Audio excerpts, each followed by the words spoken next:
बहुत स्वागत है आप सभी का न्यूज स्टेट पर। मैं आपके साथ अस्मिता दुबे। शुरुआत करेंगे हमारी खास पेशकश की।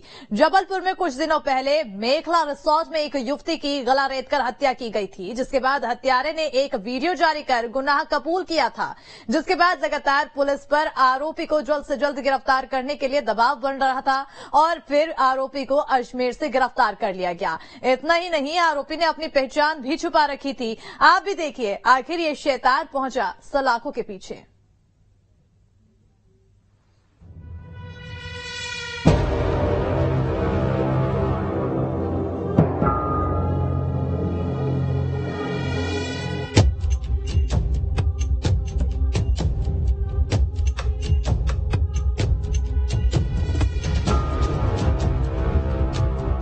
मेखला रिसोर्ट में गर्लफ्रेंड का गला रेतकर हत्या और फिर लाश के पास बैठकर वीडियो में बेवफाई नहीं करने का कहने वाला सिरफिरा आखिरकार पुलिस के हत्थे चढ़ गया। पकड़े जाने पर भी उसने दूसरे शब्दों में यही बात दोहराई है। पटना के जितेंद्र को मारने बोला, इसलिए मारा मैंने। बताता हूँ।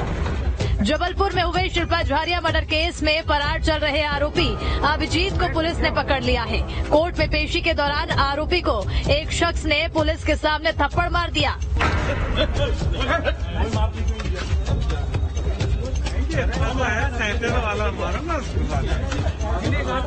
मारने चाहिए।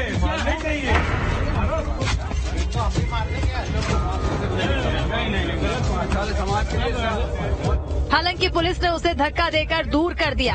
पुलिस ने आरोपी को राजस्थान से गिरफ्तार किया है। उसने 10 दिन में 4000 किलोमीटर सफर तय किया। आरोपी एक शातिर चोर है। उस पर महाराष्ट्र में चोरी के 37 मामले दर्ज हैं। पुलिस पूछताछ में आरोपी ने बताया कि शिल्पा का दूसरे मर्दों से बात करना उसे पसंद नहीं था, इसीलिए प्लान बनाकर उसकी हत्या कर दी।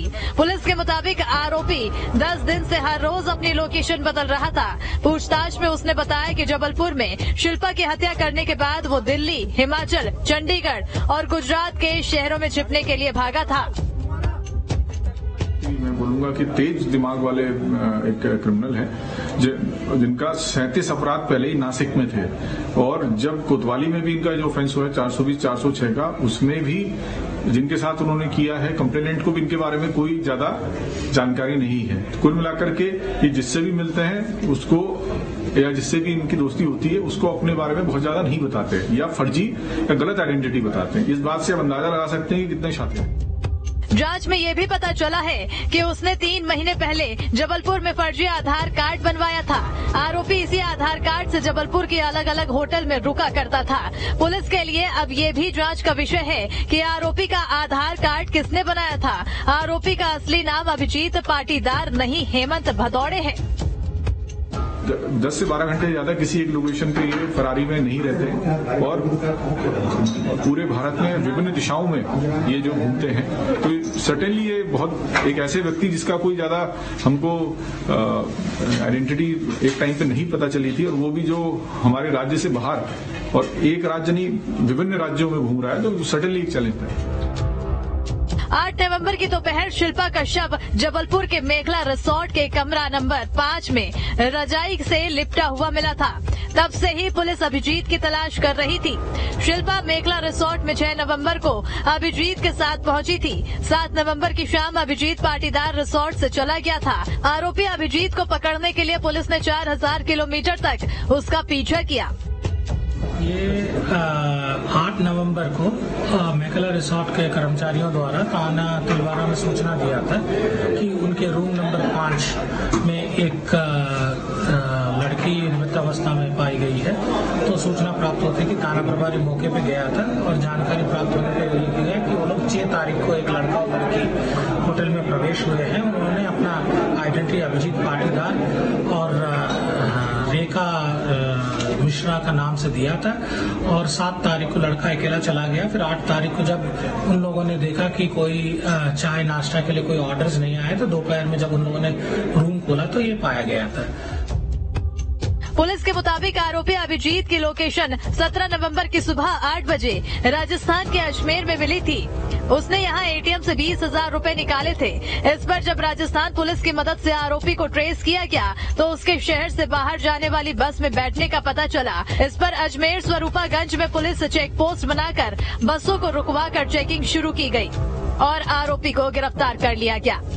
परसों जब अजमेर में 8 बजे जब उसने पैसे निकाली तो सीएसपी जो इसका सुपरवाइज कर रहा था और एसपी जबलपुर सिद्धार्थ कर रहे थे, तो उनको जानकारी मिली तो उन्होंने वहाँ संबंधित अधिकारी से, पुलिस अधीक्षक से बात किया तो उन्होंने एक स्पेशल टीम लगाई जिस पर से उनको जानकारी मिली कि इस प्रकार का लड़का, सुलिया का लड़का एक बस में चल के सिरोही तरफ गया है। तो सिरोही पुलिस को अलर्ट किया गया। तो सिरोही में वहाँ स्वरूपगंज थाने के अंतर्गत वहाँ पर एक टोल की जगह पे इस बस को रोका गया और इस आरोपी को पकड़ लिया।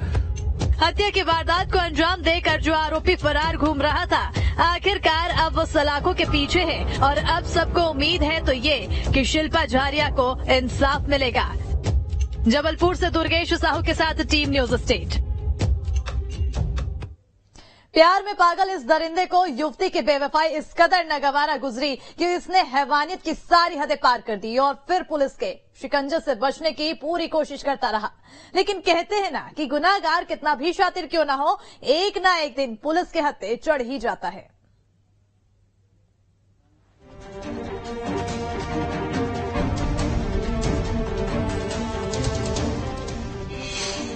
रिसोर्ट हत्याकांड मामले में बड़ी सफलता।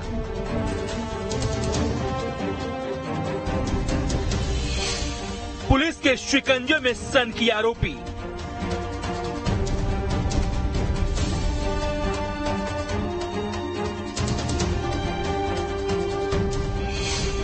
राजस्थान के सिहोरी से हुई गिरफ्तारी।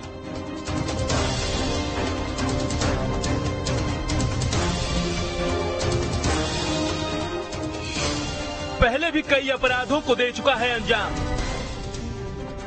प्यार में पागल युवक जिसे बेवफाई नागवार गुजरी थी और हैवानियत की हदें पार करते हुए युवती का गला रेत दिया था, वो सनकेव अपने असली जगह यानी सलाखों के पीछे पहुंच गया है।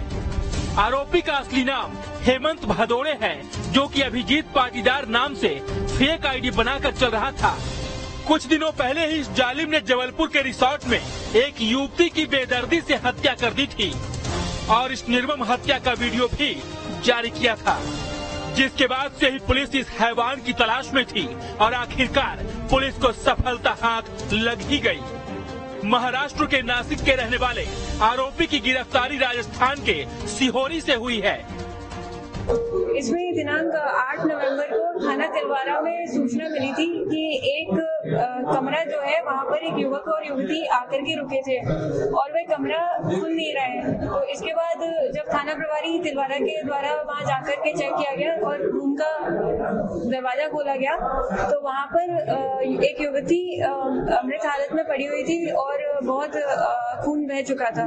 तो इसमें जब जांच की गई तो पता चला कि जो युवक और युवती रुके थे वो 6 से 9 तारीख तक के लिए वहाँ पर रुके थे।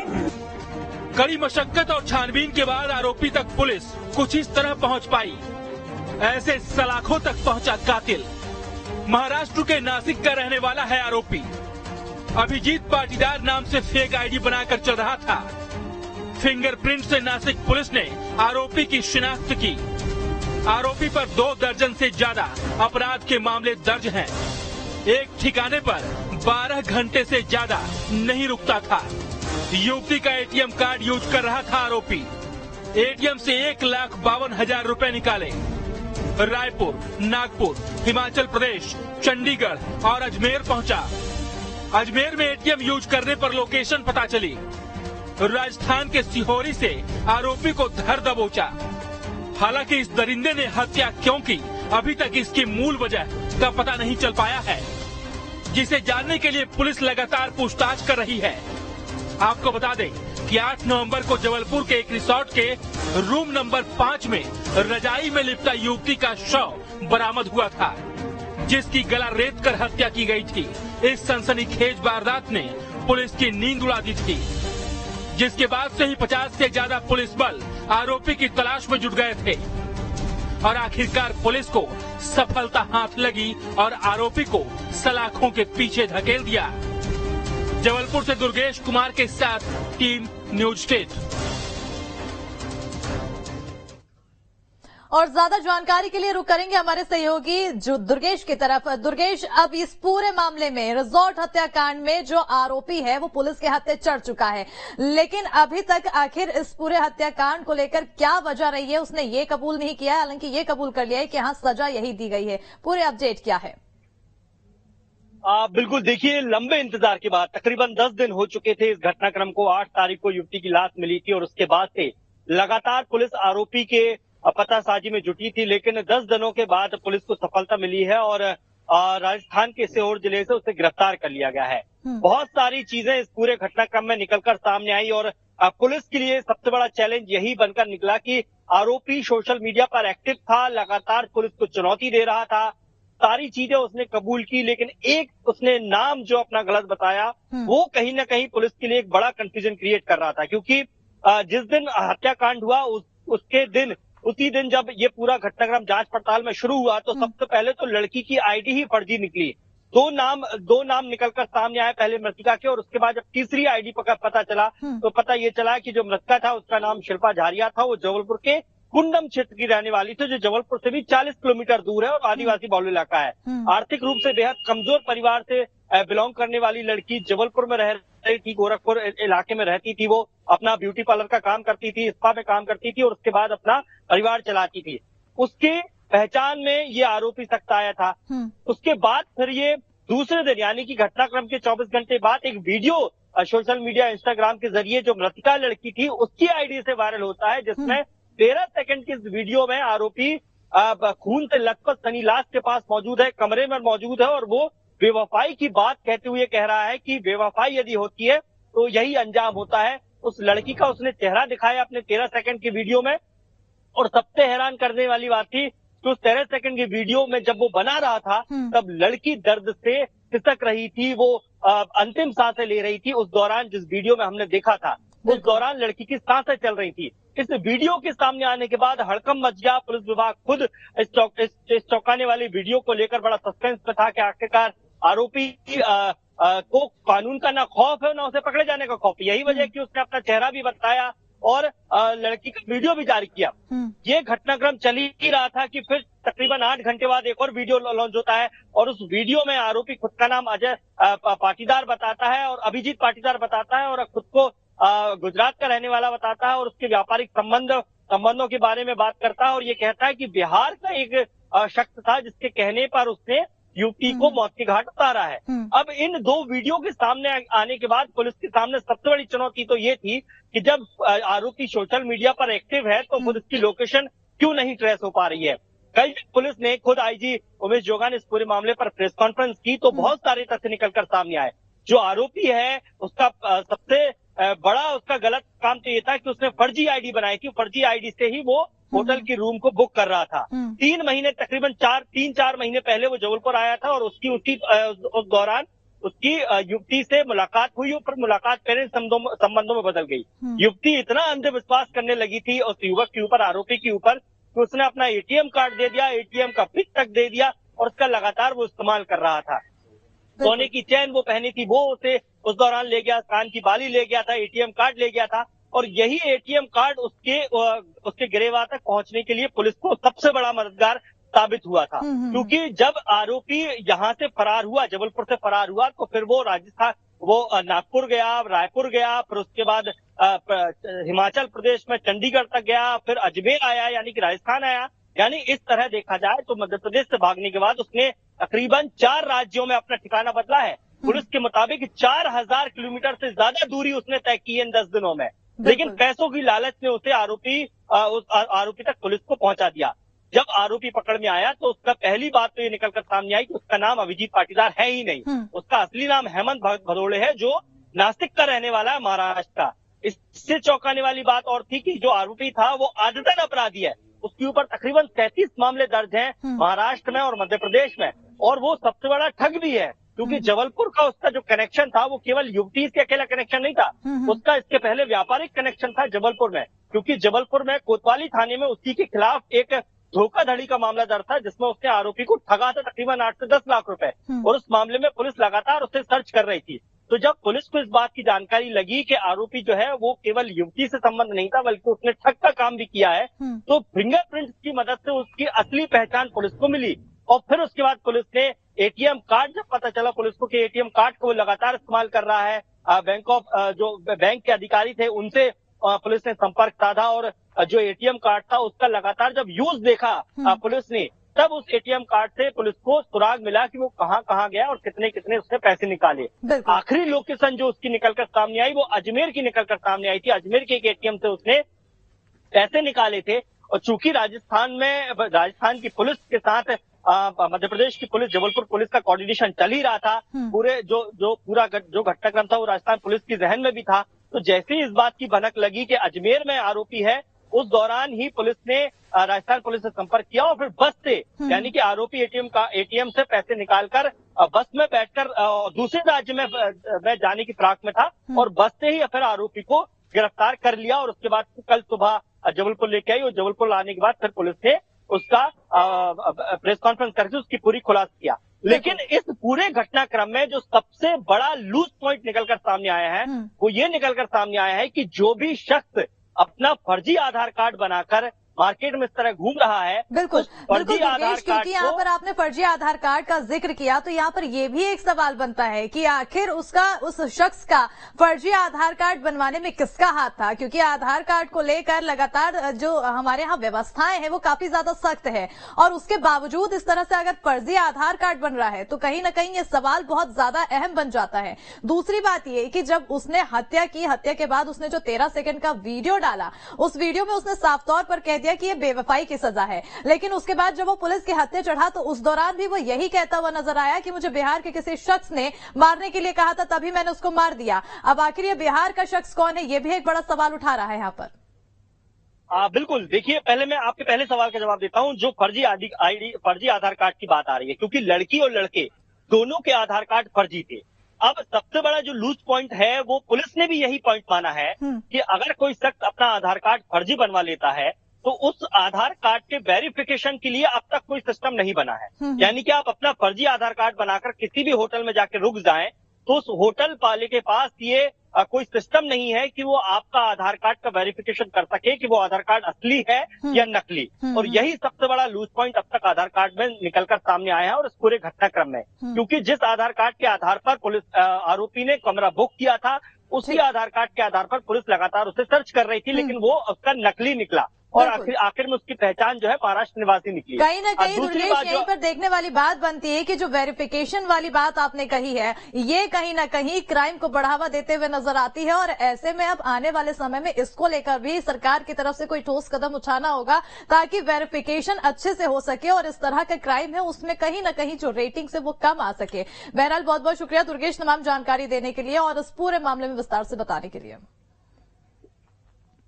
तो देखिए, मेखला रिसोर्ट में गर्लफ्रेंड की गला रेतकर हत्या करने वाला आरोपी पुलिस की गिरफ्त में है, तो वहीं दूसरी तरफ दिल्ली के श्रद्धा मर्डर केस में आरोपी आफ्ताब पर भी पुलिस गिरफ्त में लगातार नए खुलासे कर रहा है। दिल्ली से लेकर मुंबई तक पुलिस सबूत खंगाल रही है। दिल्ली में डेड बॉडी के पार्ट्स की तलाश हो रही है, तो वहीं मुंबई में श्रद्धा के दोस्तों से कोई सुराग खंगाला जा रहा है। लेकिन इस बीच ये सवाल उठता है कि देश में आखिर ऐसे कितने आफ्ताब हैं और ये माइंडसेट क्या है।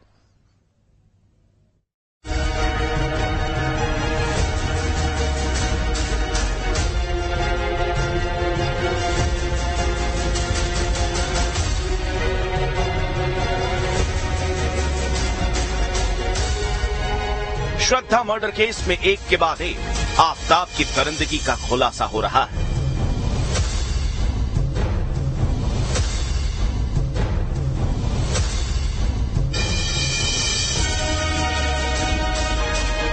परत दर परत श्रद्धा के कातिल के राज का पर्दाफाश हो रहा है।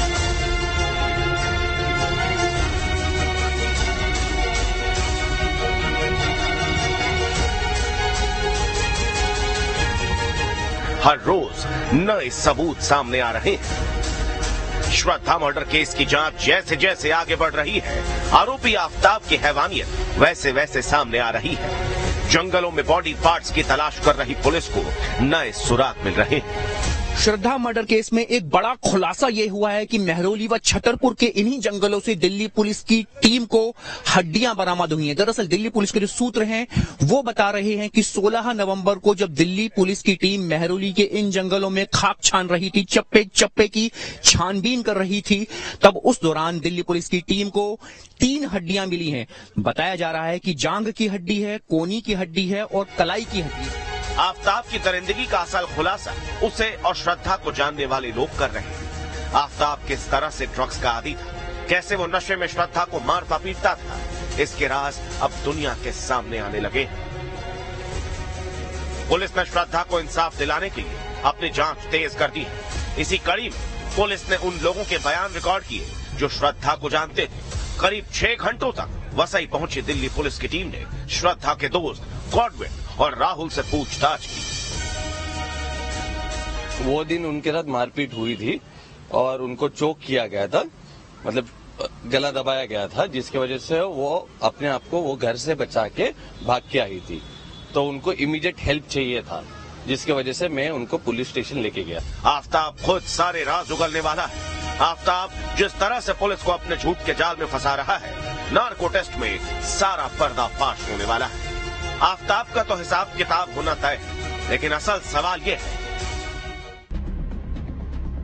कि इस देश में और कितने आफताब हैं? आफताब ने जो किया वो कोई आम जुर्म नहीं है, बल्कि एक मानसिकता है।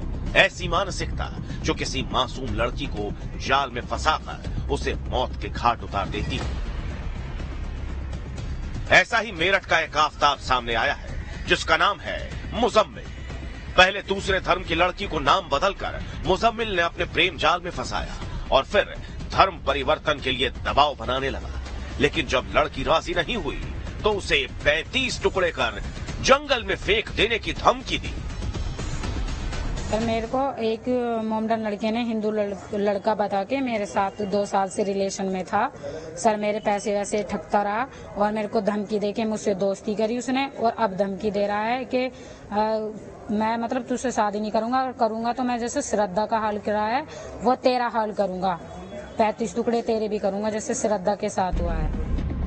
मुजम्मिल ने शादी का झांसा देकर महिला के साथ कई बार संबंध भी बनाए और फिर उसका गर्भपात करवा दिया। इतना ही नहीं, सालों तक पीड़िता के पैसे भी हड़पता रहा, लेकिन आखिरकार पीड़िता ने हिम्मत की और अपनी कहानी दुनिया को बताई।